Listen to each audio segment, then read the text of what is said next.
benefício do tratamento supera o risco, trata-se de uma condição multifatorial que depende de fatores genéticos, ambientais e sociais, caracterizada pela medida em técnica correta de pelo menos 2 ocasiões diferentes na ausência de medicação hipertensiva da pressão arterial sistólica maior ou igual a 140 e a pressão arterial diastólica maior ou igual a 90. Definição oficial, tá? Por que isso que níveis, pressões, benefícios do tratamento superam riscos? Tem situações em que você manter uma pressão 14, 16 não é doença. Pode parecer irreal isso, mas a gente tem situações que isso ocorre. Tá? Vou dar um exemplo para vocês. Pós-operatório do transplante renal, a gente tem uma dificuldade de perfusão do órgão. Então, geralmente, a pressão é mantida acima de 16 por 10. E isso não é considerado uma hipertensão no paciente. Então, tem situações pontuais, bem específicas, que a gente pode ter um nível pressórico em que você não tem benefício em tratar. Mas, na imensa maioria das outras, a gente teria essa definição e um benefício imenso de tratar esse paciente. É aconselhável, quando possível, validação de medidas por meio de avaliação da pressão arterial fora do consultório, através do mapa e da monitoração residencial de pressão arterial, por conta da pressão associada do jaleco branco. O paciente com ansiedade e aumento da pressão observada na presença de um profissional de saúde, na presença de outra pessoa monitorando essa pressão.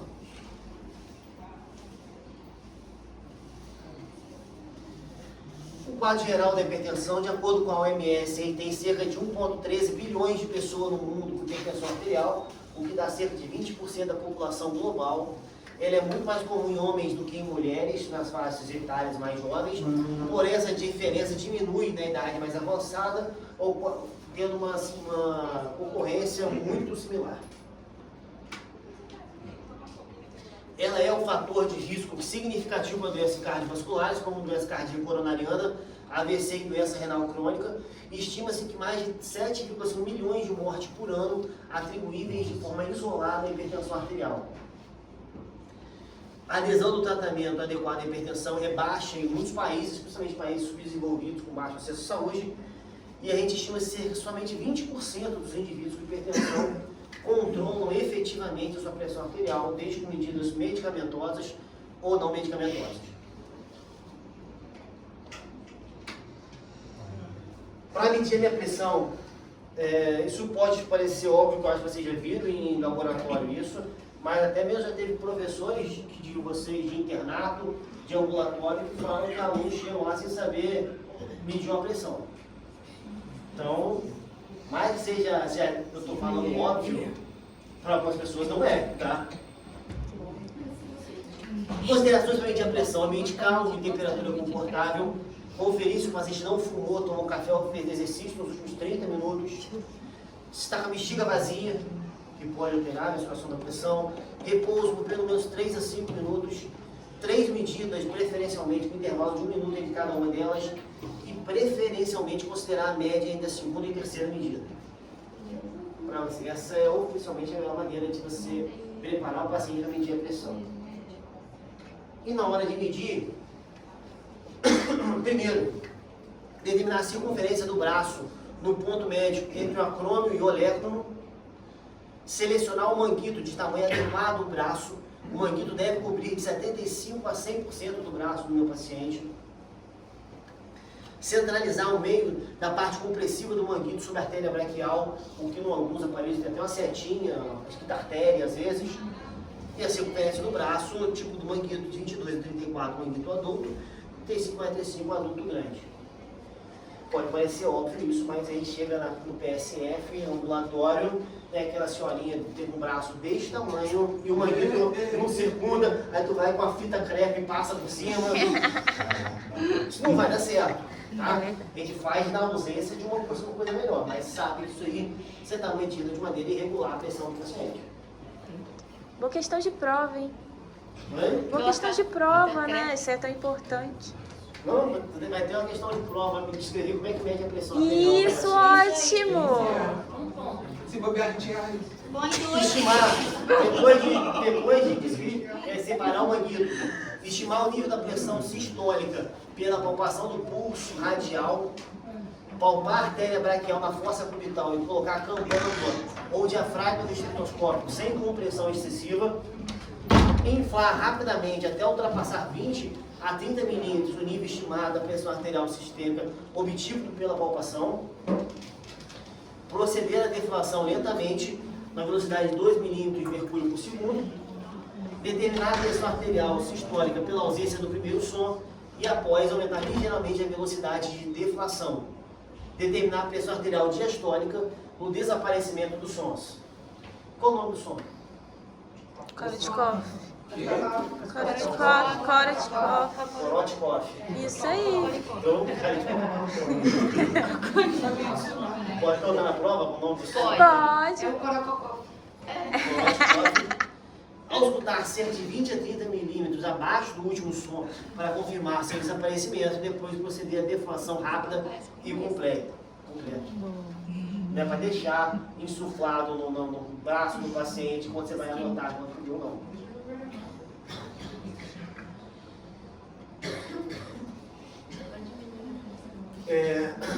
Por trás de condição frequentemente assintomática, a hipertensão costuma evoluir com alterações estruturais ou funcionais de órgãos-alvo, principalmente coração, cérebro, rins e nossos vasos. Ele é o principal fator de risco modificável para doenças cardiovasculares. É o fator mais importante. Se você conseguir corrigi-lo, ele tem um maior efeito nas doenças cardiovasculares, doença renal crônica e na morte prematura dos pacientes. Associar outros fatores de risco metabólicos para doenças sistêmicas, como dislipidemia, obesidade, intolerância à glicose, diabetes mellitus, para fazer a receitinha do mal.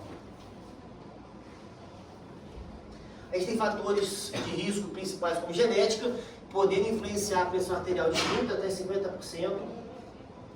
Fatores como idade, do envelhecimento e enrijecimento vascular, aumentando a resistência vascular periférica e a pressão arterial média.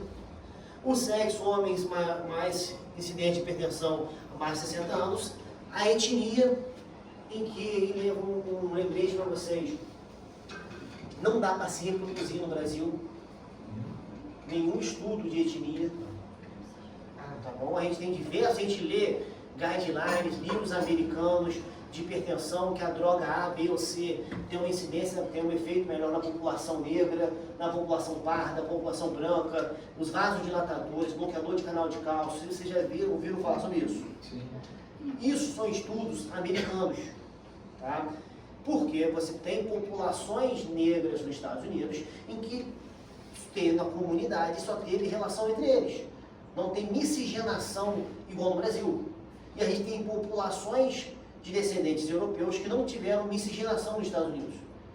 E aí, nos Estados Unidos, conseguiu se fazer estudos, conseguiu comprovar aquela droga A tem um efeito melhor na população negra, a droga B tem um efeito melhor na população branca.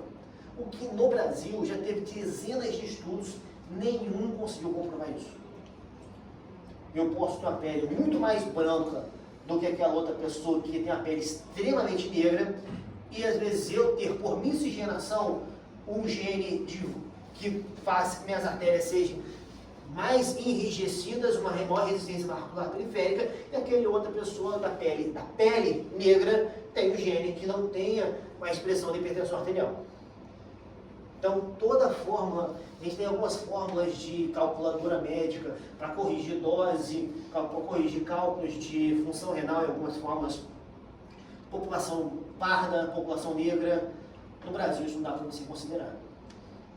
Por mais que você seja branco ou louro do olho azul, e o seu outro colega seja da pele bem negra, isso aí, estatisticamente, você não consegue ter uma relevância. Beleza? O sobrepeso e a obesidade tem uma relação linear entre o peso e o nível de pressão. Quanto maior a obesidade, maior a resistência vascular periférica, maior a pressão arterial do paciente. A ingesta de sódio tem uma associada a doenças cardiovasculares AVC, quando maior do que 2 gramas de sódio, o equivalente a 5 gramas de sal de cozinha. Tá bom? Mas isso aí, por mais que isso seja óbvio, isso também tem um parece. Tá? nos Estados Unidos é muito comum lobista. Vocês sabem o que é isso? São pessoas que trabalham divulgando o marketing das suas empresas. A mais famosa são os lobistas do cigarro, que por muitos anos que divulgaram a parte do cigarro. Tinha do sal também.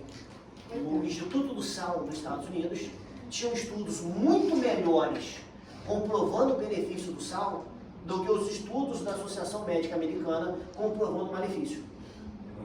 Por que pareça. E uma coisa óbvia, todo mundo sabe que a ingesta de sódio aumenta a resistência vascular periférica e piora a hipertensão. O sedentarismo, o álcool, maior prevalência de hipertensão em pacientes que ingerem mais de 6 doses por dia, fatores socioeconômicos, baixa renda e baixo acesso à saúde, então maior incidência de hipertensão, e a apneia obstrutiva do sono, também está associada a maior expressão da hipertensão arterial. E por último, não esqueçam o sal, esse aí, vocês já ouviram falar sal light?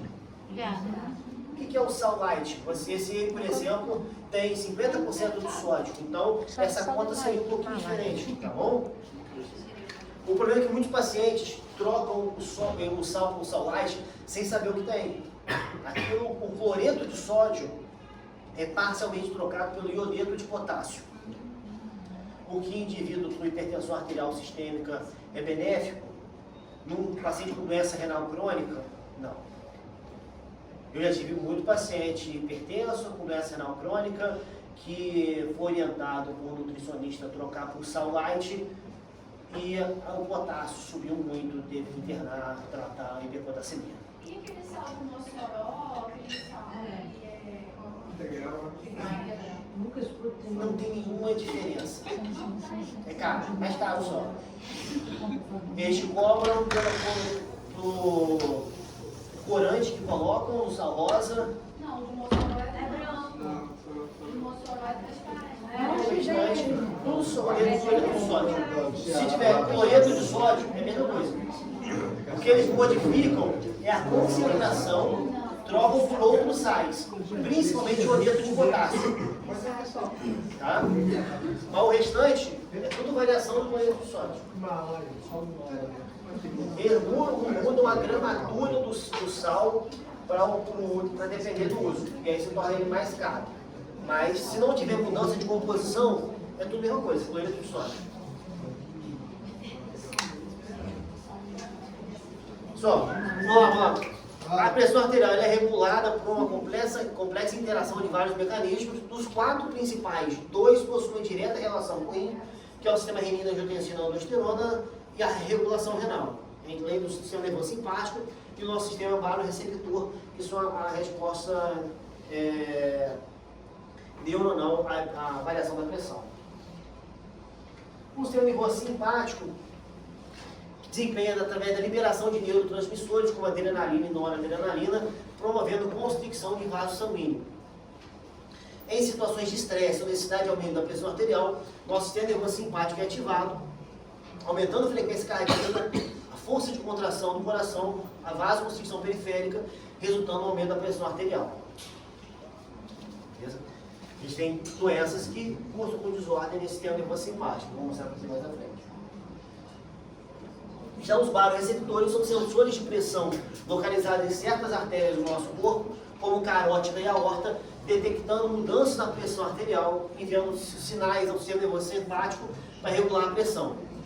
Isso aí é uma maneira de dizer que nós tem outra maneira, outro controle no sistema nervoso simpático. Não só situações de estresse, ou necessidade de aumento da pressão, mas variações detectadas nos baroreceptores desencadeiam uma resposta simpática para regular a pressão.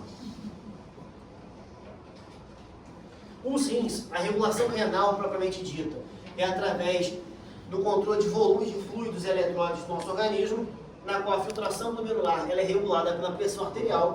Quanto menor a pressão, mais baixa vai ser minha filtração renal, menor vai ser minha fração de excreção de sódio, consequentemente maior reabsorção de sódio e água nos túbulos, ajustando o meu volume líquido e a pressão arterial, tendo uma variação de volemia no impacto da pressão arterial. A gente tem o nosso sistema renina, angiotensina, aldosterona, que em condições fisiológicas a minha hipotensão estimula a liberação de renina, que vai atuar no angiotensinogênio, convertendo em angiotensina 1, que através da ECA é convertida em angiotensina 2, que é um poderoso vasoconstritor, aumentando a pressão. Além de aumentar a pressão, também estimula a liberação de aldosterona, que reabsorve só de água nos túbulos renais, algo também aumentando a pressão. Beleza? A minha pressão arterial é classificada em primária ou essencial, de 90% a 95% dos casos, que geralmente não é associada a doenças subjacentes ou disfunção de órgãos específicos para gerar hipertensão. Já a secundária, ela é menos comum e ocorre como resultado de uma causa subjacente específica, associada a doença renal, distúrbios hormonais como hipertireoidismo, apneia do sono, uso de certos medicamentos, principalmente anti-inflamatórios, contraceptivos orais e estreitamento de artérias renais. Eu vou mostrar para vocês a primeira, eu vou focar, como eu falei para vocês, nas causas de hipertensão secundária. Tá? A primeira é a hipertensão renovascular, que é definida como uma hipertensão arterial sistêmica decorrente de uma isquemia renal, geralmente causada por uma lesão obstrutiva parcial ou completa de uma ou ambas artérias renais. Sua prevalência atinge 5% dos pacientes de hipertensão arterial, o que é um volume grande e ele é muito subdiagnosticado na prática clínica. Pode ser causada por aterosclerose, que é mais comum, ou por displasia fibromuscular, geralmente em jovens e bilateral. Ela deve ser suspeitada em pacientes que têm um início abrupto de hipertensão, antes dos 30 ou após os 50. Uma hipertensão que geralmente ela é refratária. Em indivíduos mais magros, você consegue auscultar até um sopro em região epigástrica de estenose de artéria renal. Em exames de imagem, a gente observa a assimetria renal e a presença de azotemia ou aumento da ureia e creatina após o uso de ecografia. Por que isso ocorre, você sabe? Azotemia. Piora da função renal, aumento de ureia e creatina. Quem tem aumento, piora da função renal após o ecografia. E costuma ser bem significativo.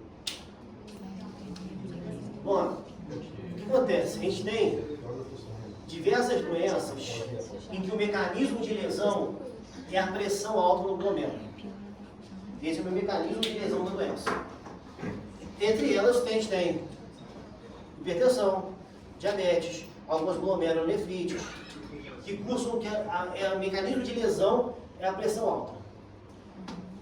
Então, o tratamento, geralmente, é o ecografia, que vai fazer o quê? Baixar a pressão. E aí, a médio e longo prazo, eu exerço o efeito protetor no meu rim. Correto? Porém, a hipertensão renovascular ocorre o contrário. Você vai ter o que? Um paciente que não está chegando sangue de uma forma adequada no rim. Se não está chegando sangue no rim, você faz o que esse rim vai fazer uma vasoconstricção da arteríola aferente, fazendo com que saia menos sangue do que chegou, consequentemente a pressão aqui dentro aumenta. Esse mecanismo compensatório é o que mantém o meu rim perfundido e filtração glomerular. Só que se eu fizer um IECA aqui, eu acabei com o mecanismo compensatório. Vai sair o que já não tem. Oi? Vai começar a sair o que não tem. Não, eu não vou ter filtração. A pressão vai cair muito, não vai ter filtração, vai ter hipóxia. Não vai ter perfusão renal, não vai ter filtração glomerular, ou seja, aumento significativo da ureia e creatinina. Então, nesses pacientes, você não pode usar ecografia num paciente com hipertensão renovascular. Então, você tem um paciente que está ali com 1 de creatinina. Você começou losartana para ele, a creatina foi para 5. Entendeu? Porque você interrompeu o mecanismo compensatório daquela lesão. No diagnóstico de exames de imagem, a gente observa o contraste que passa de maneira muito pequena na parte superior e não observa aqui onde tem uma aterosclerose na minha artéria renal esquerda.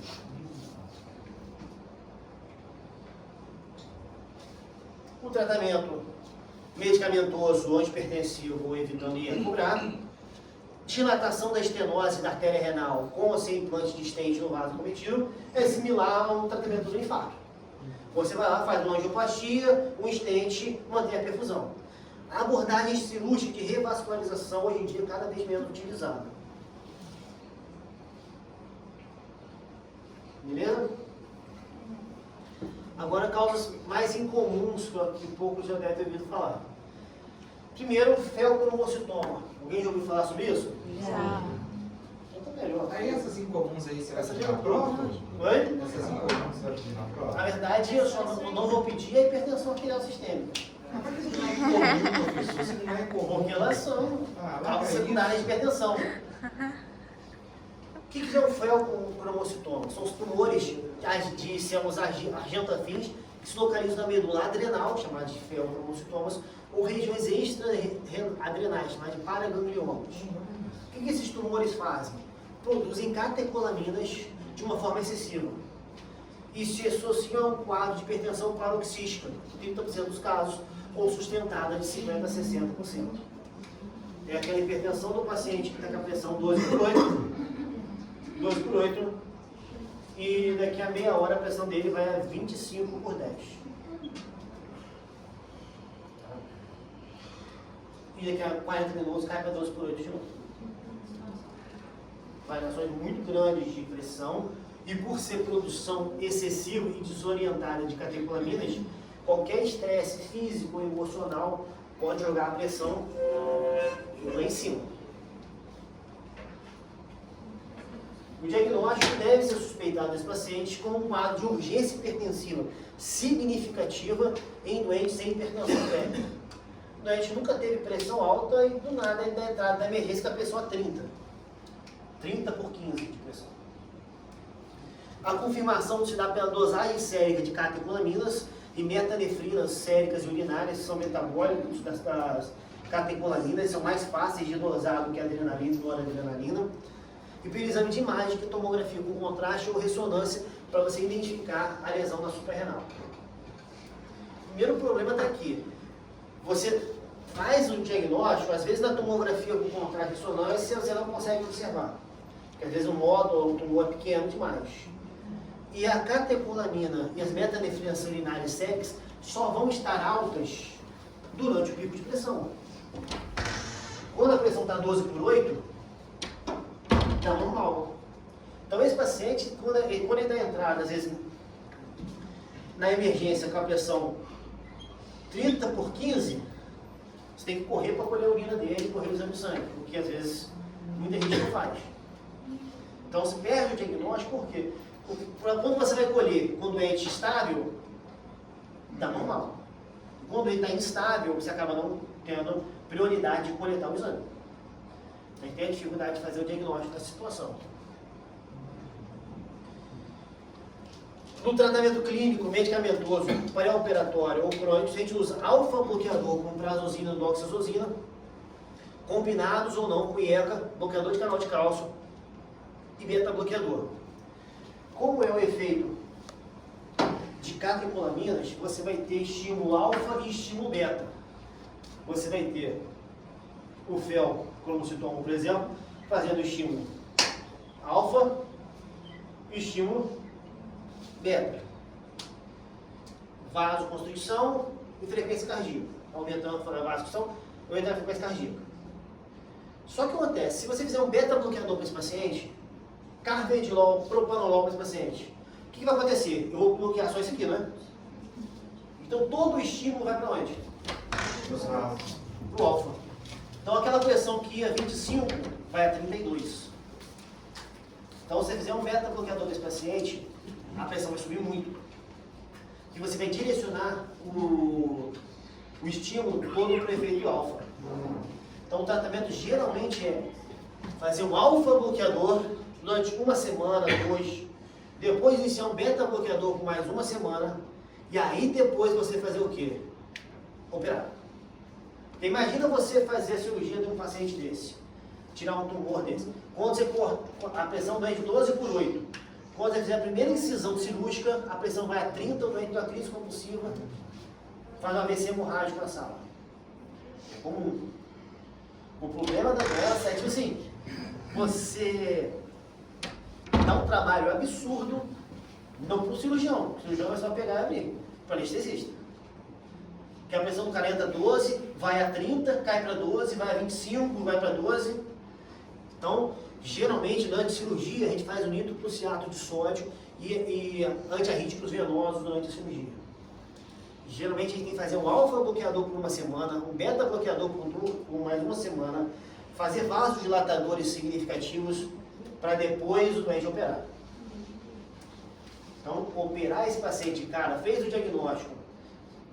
Eu fiz um ultrassom, veio uma lesão, fiz uma ressonância, veio uma lesão, o cirurgião me encaminhou para operar. Vamos fazer um risco cirúrgico.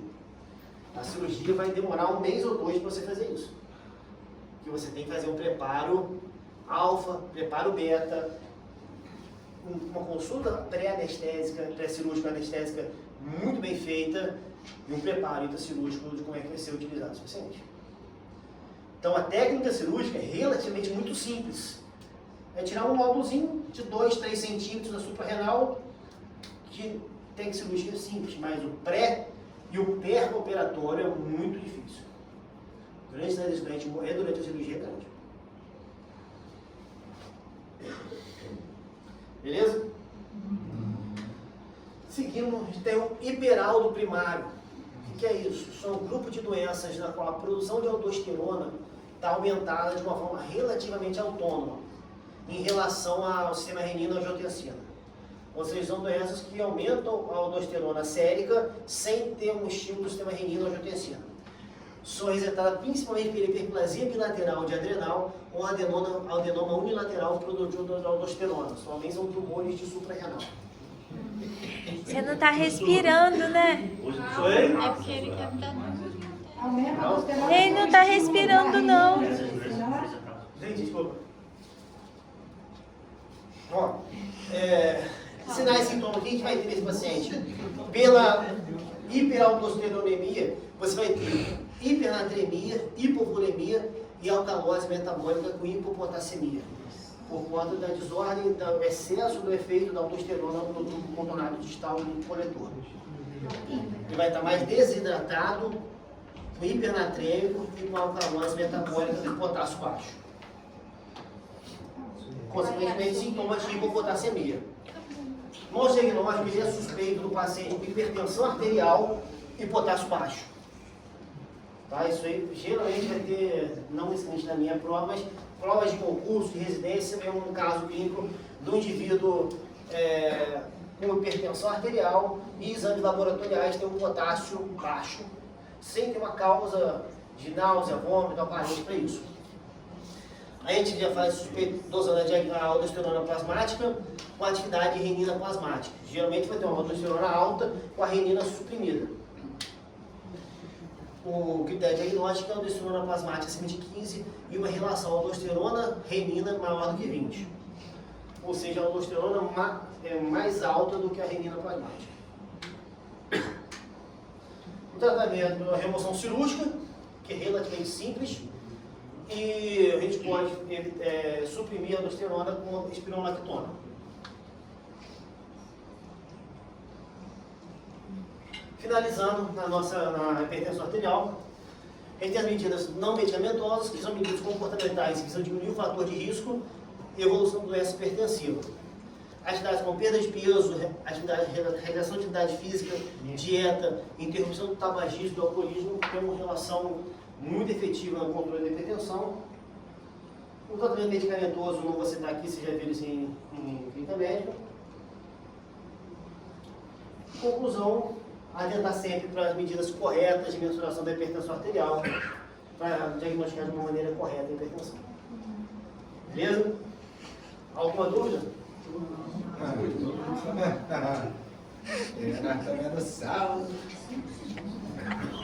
Tem só 3 causas mais comuns de hipertensão secundária, que é a renovascular, hiperaldo primário e felcromocitoma. Não é tão raro assim não, tá? Já recebi, acho que no ano passado, foi 2 pacientes que foram encaminhados de pré-operatório para cirurgia de felcromocitoma. que iam operar na outra semana Não, vai no qual? e não estavam fazendo alfa-bloqueador nem beta-bloqueador. E se opera, e ela vai na cirurgia. Se você tem uma doença em que qualquer estresse, sua pressão vai a 30, imagina se você vai na cirurgia. Entendeu? Você agora pode colocar que ele começa a ficar.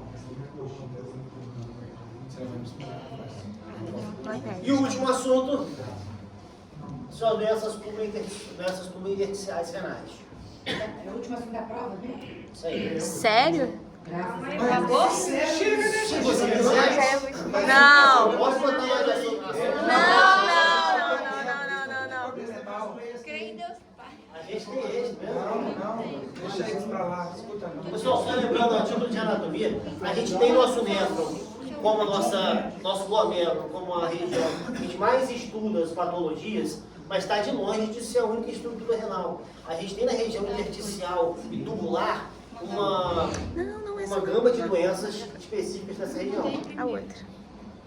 Eu vou focar com vocês nas nefrites intersticiais agudas, seja com a medicamentosa, pós-infecciosa, idiopática em doenças sistêmicas, e as doenças tubulares renais, que é a necrose tubular aguda, a acidose tubular renal. Eu vou falar para vocês, mas vou só citar, ela não vai ser importante para a graduação, e nem para cobrar em prova essa parte não. Beleza? Não é importante. A ATL, acidose tubular. Porque se eu for aprofundar para cobrar, ela é um pouco mais complexa do que eu vou falar. Vou só citar para vocês conhecerem que existem, mas não vou cobrar ela não. Mais importante são as outras duas. Primeira, nefrite intersticial, que as células mostram somente um aumento da proliferação de células inflamatórias em região intersticial renal. O que é nefrite intersticial? A infiltração de células inflamatórias na área túbulo-intersticial, produzindo um súbito declínio da função renal, é chamada de nefrite intersticial aguda ou nefrite túbulo-intersticial aguda. Todo quadro de nefrite túbulo-intersticial tem uma base imunológica, sendo que o gatilho pode ser de cunho genético, porém principalmente dispositivo. O que significa isso? É uma reação inflamatória. Tem pessoas que têm uma predisposição genética àquilo, mas só vão apresentar após a exposição a algum agente, droga ou agente infeccioso. Beleza? Ela é uma patologia ainda muito subdiagnosticada em ambiente hospitalar, e porque a sua apresentação clínica é muito específica e inespecífica. O diagnóstico ele é sugerido em pacientes com oligúria súbita ou piora da função renal, e pode apresentar com manifestações que são chamadas de alérgicas, como febre, exantema e artralgia. Ou seja, o paciente teve piora da função renal e o quadro clínico é uma febre, normalmente uma febre baixa, uma dor articular e lesões exantematosas em membros superiores e dorso. Então, um quadro muito inespecífico para dezenas e dezenas de doenças infecciosas. Até mesmo a reação inflamatória viral pode causar isso. A falência renal pode ser significativa a ponto do doente precisar fazer diálise, que costuma ser temporário. Tá? E por ser uma doença túbulo-intersticial, os achados laboratoriais costumam retratar, além da piora da função renal, a disfunção de secreção tubular e infiltrado inflamatório, dependendo do quanto o meu túbulo renal é acometido. Então, o que a gente vai encontrar? Se tem uma reação inflamatória, piúria, leucócitos na urina. Como não é por infecção, ela é chamada de piúria estéril. Leucócitos sem bactéria. Piúria estéril é leucócitos sem bactérias. Hematúria microscópica, raramente a gente vai ter uma hematúria macroscópica nesse paciente.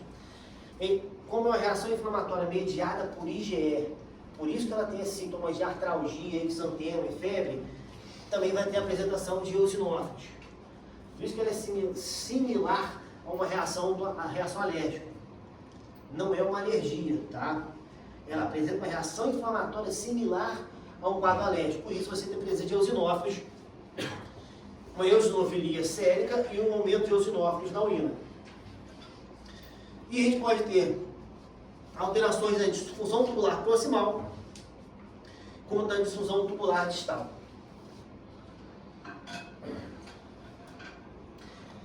A presença desse infiltrado inflamatório no intestino pode ser encontrada em quase todas as glomerulonefrites e até mesmo na rejeição aguda do enxerto renal, de um transplante medial do enxerto.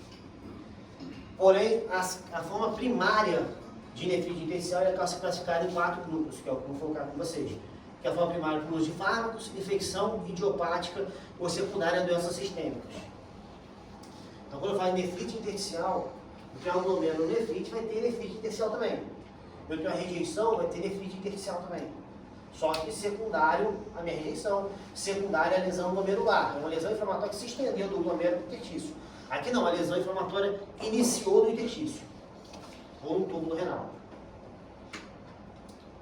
Primeira, por fármacos, também conhecida por nefrite intersticial alérgica ou hipersensibilidade, ela é a causa mais reportada de nefrite intersticial e a gente não pode subir nenhuma droga como agente causadora. Porém, a gente sabe que tem algumas substâncias que são mais comuns e mais frequentemente associadas a essa condição. As mais comuns são os antibióticos, principalmente beta-lactâmicos, cipro, rifampicina, Bactrim, Vanco, diurético como furosemida e tiazida, anti-inflamatórios não esteroidais e outras drogas como omeprazol e ranitidina. Oi? Omeprazol. É muito comum. E para falar com você, de todas essas drogas, é a que eu mais encontro.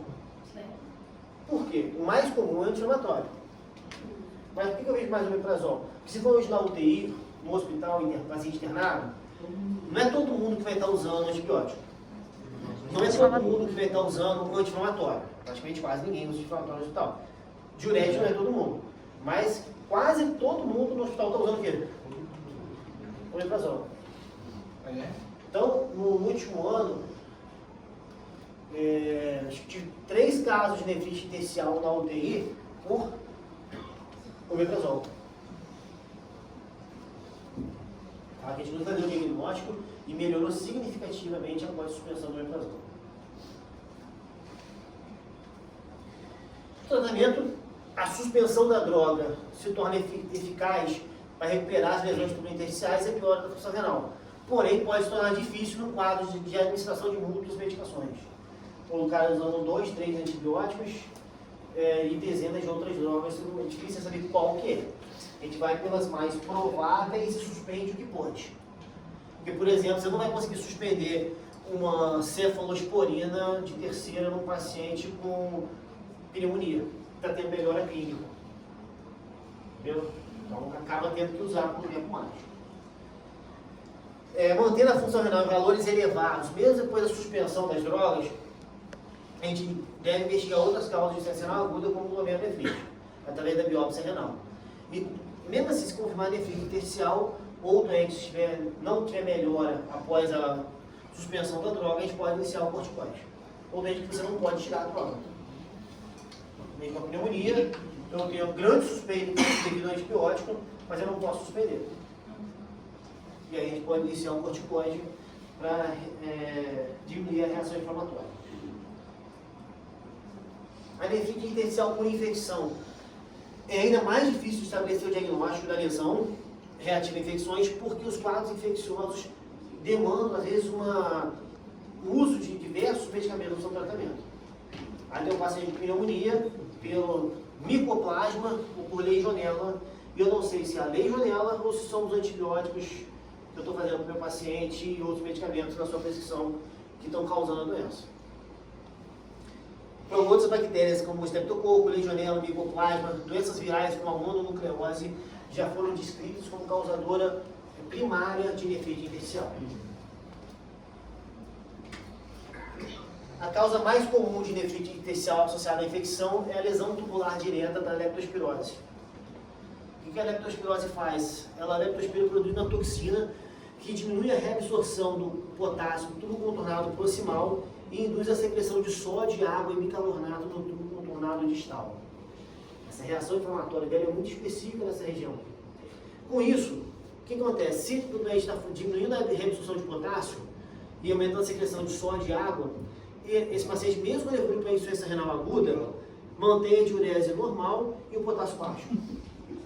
Ao contrário da maioria das causas de insuficiência renal aguda, que o potássio vai estar alto, na leptospirose o potássio está baixo.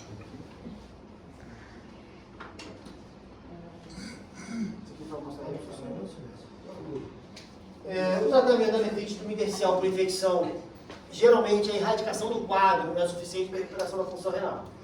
Ou seja, se é secundária a infecção, tratando a infecção, geralmente vai melhor. Terceira é a idiopática, que quando a gente não tem, nem identifica o agente causal. Ali pode dar as luzes então, hein, pessoal? Oi? Pode dar as luzes então, medicamentoso com infecção pulmonar na dele. Por isso que é difícil você fechar o diagnóstico delas. Às vezes, se você tem uma piora da função renal e não consegue definir o diagnóstico e a gente está piorando, você pode lançar mão do anti-inflamatório, do corticoide.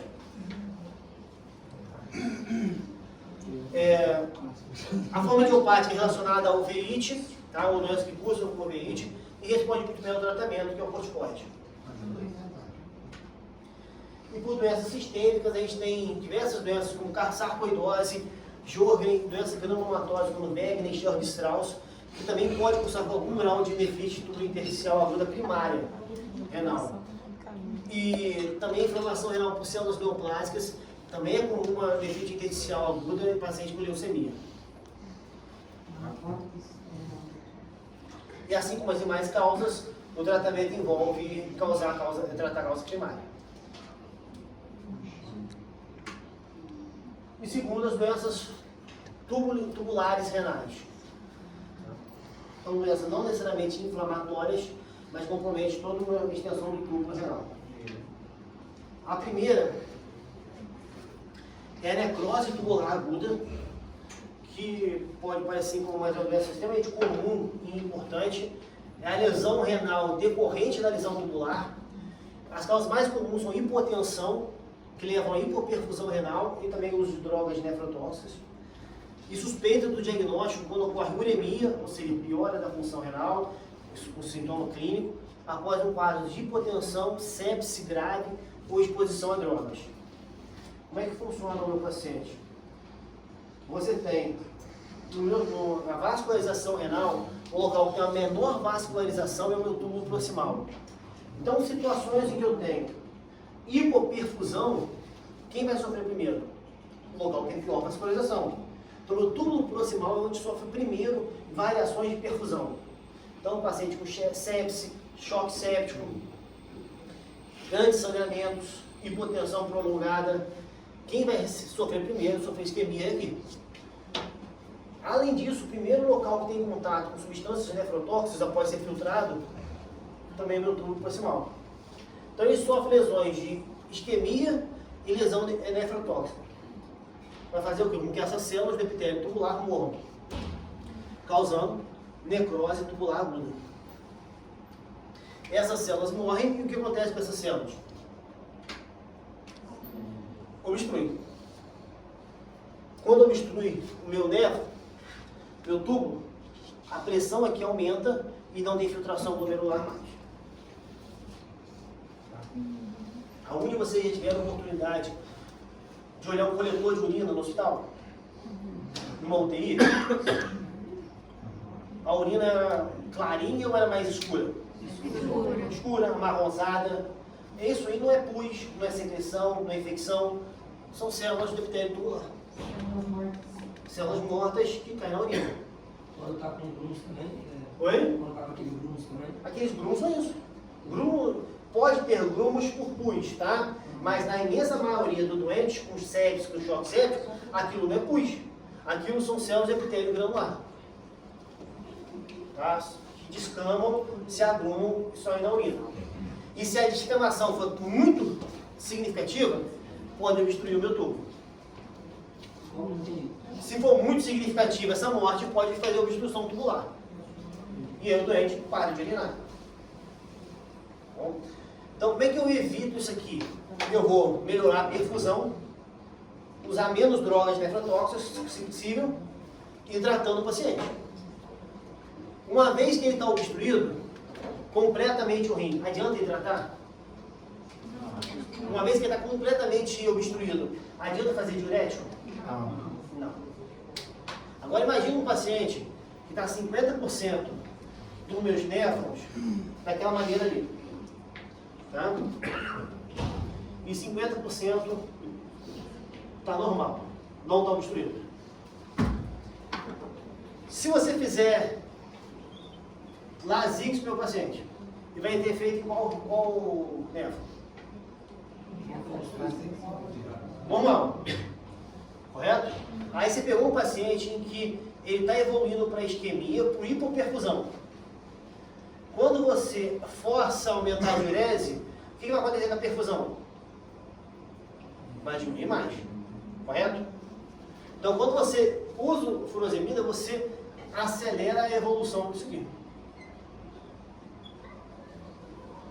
Então, como é que funciona numa UTI? Você vai ter aquele paciente, às vezes, nas últimas 12 horas, urinou 600 ml. Aí você fez uma furosemida para ele, ele urinou 1.100 nas próximas 12 horas. E aí depois parou de urinar. Correto? Aquilo, se você acelerou a evolução disso aqui. Então a gente não usa diurético proscrito no paciente com insuficiência renal.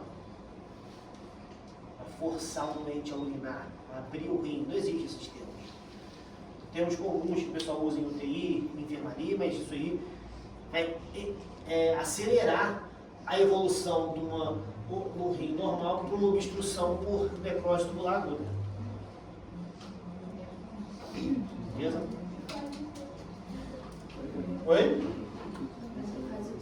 Faz o quê? Você tem que tratar aqui. Melhorar, evitar que isso ocorra. Diminuir agente nefrotóxico, melhorar a perfusão renal. Muitas das vezes isso não demora a ocorrer. Porque a perfusão por causa da sepse, você tem que tratar a sepse. O antibiótico demora 2 a 3 dias para ter efeito, enquanto aquilo está ocorrendo. Alguém falou? Você pode explicar de novo? Não entendi por que piora a progressão. Assim, se ele tem 50%, exemplo. Vamos lá. Metade do rim dele está obstruído ali. Está obstruído por quê? Hipoperfusão e lesão tóxica. Correto? Beleza nesse ponto? Quando eu faço a furosemida, você concorda que o doente vai ter um efeito em alça de Henle, aumentando a excreção de sódio, aumentando a diurese. Diminuindo o quê? A volemia. Aí eu diminuí a volemia do doente, estava com hipoperfusão. Entendeu? E aí já estava com hipoperfusão, eu diminui mais ainda. Sabe o que eu vou fazer? Isso aqui vou correr de forma mais rápida. Aqueles 50% que estavam evoluindo dessa maneira, passa a evoluir mais rápido para a obstrução. Então você acelera a evolução da insuficiência renal para passar seu plantão com um xixizinho maior. No seu balanço hídrico, você passa mais urina, mas você acelerou a evolução. Professor, de caso chegar naquele último caso de obstruir, faz o quê? Se você chegou ali, o que chegou ali, você tem que fazer mais.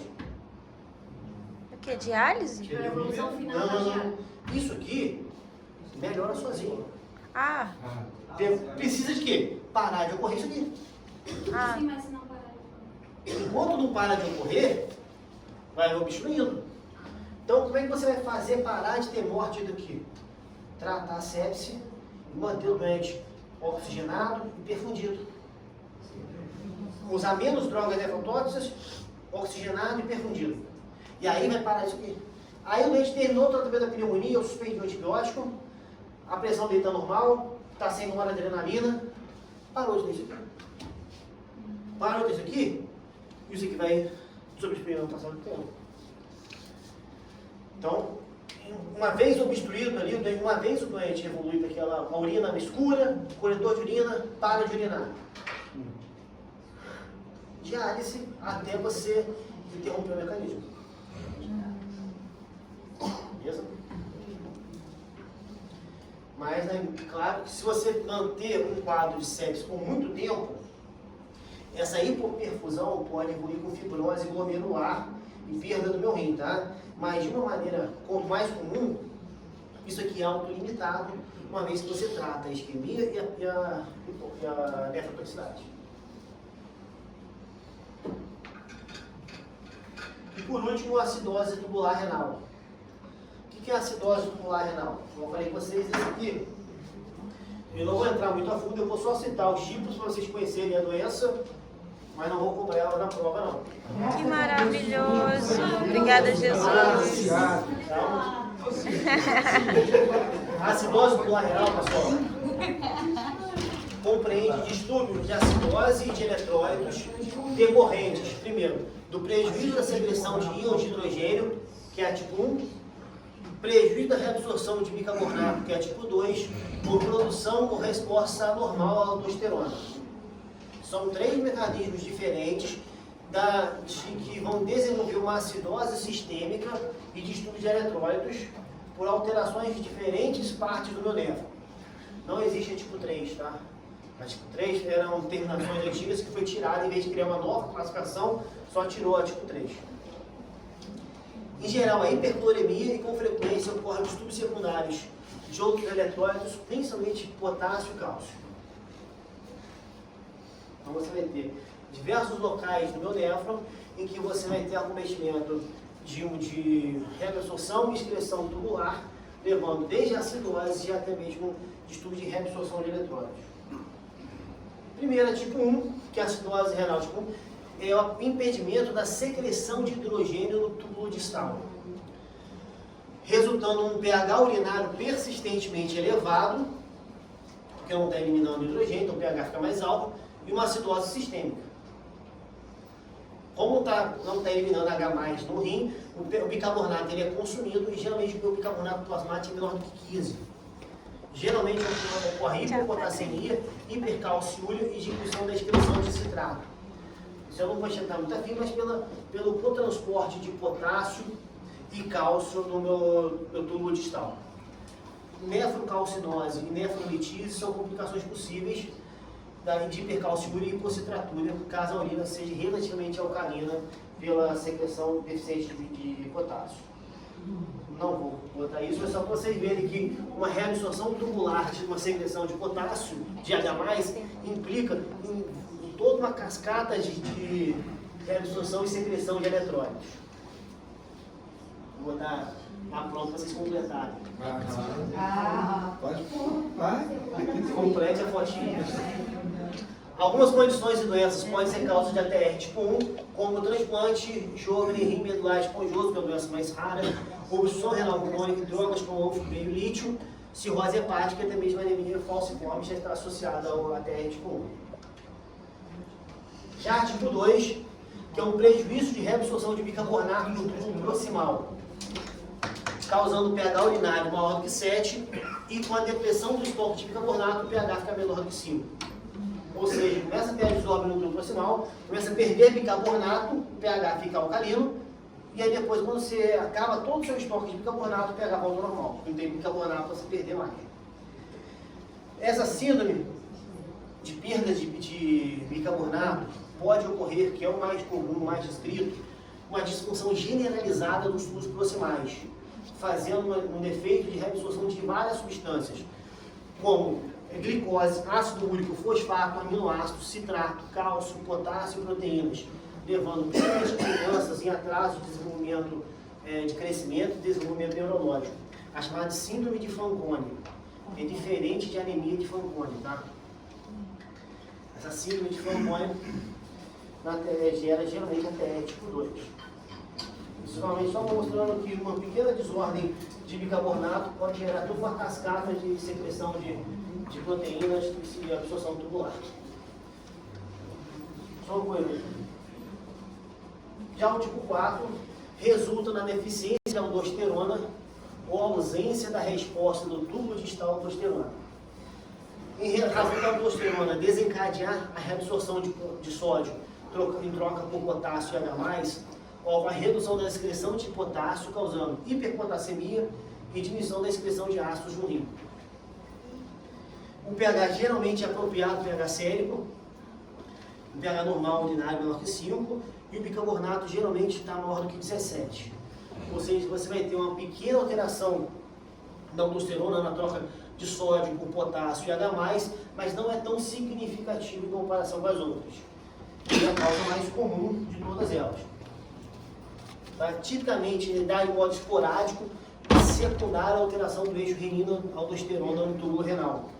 Secundária a condições como nefropatia diabética, nefrite intersticial crônica, nefropatia de HIV, uso de ANES ou principalmente reposição de volume.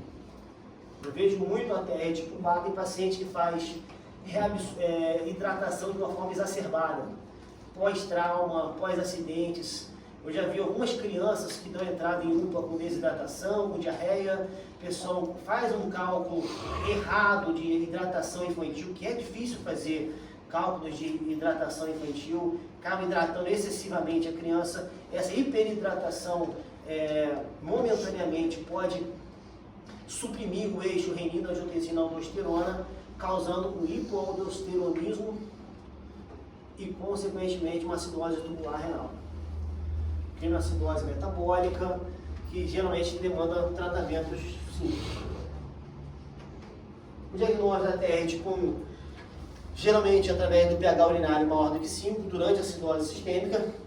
Na tipo 2, o pH urinário se eleva acima de 7,5 e a excreção fracionada de bicarbonato é maior do que 15, porém o pH urinário volta ao normal quando você perde todo o seu estoque de bicarbonato.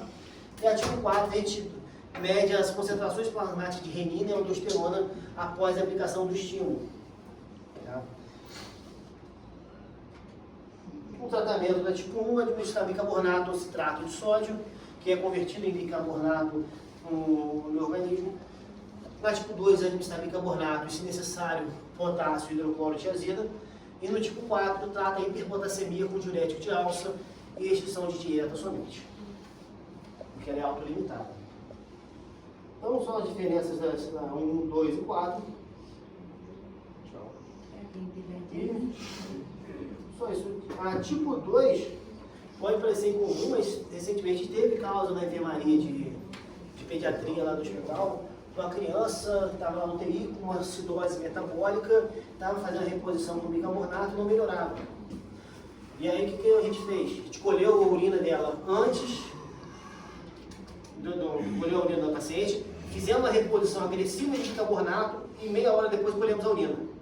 E aí a gente conseguiu observar uma urina normal, 5,5, uma urina extremamente básica, tá? Alcalina, depois do bicarbonato. Uma extensa, um potássio, um pH que era de 5, após o bicarbonato foi para 7,5. Ficou bastante alcalino após eu fazer bicarbonato, uma variação que não ocorreria em outros pacientes. E aí a gente supôs que a perda de acidose sistêmica é pela perda urinária de bicarbonato, conseguiu fazer um teste genético e fechar o diagnóstico de síndrome de Fanconi. Só colheu a urina, fez o bicarbonato, aí com essa suspeita de ATR tipo 2, a gente pensou no Fanconi e conseguiu fazer o teste genético e a criança foi encaminhada por rim para tratar. Uma coisa que simples, colher a urina, fazer o bicarbonato e colher a urina depois. Beleza, pessoal? Ajuda nós, hein? Ajuda. Ajuda nós. É verdade. Fica ruim, não, hein? Quem quebra galho é macaco.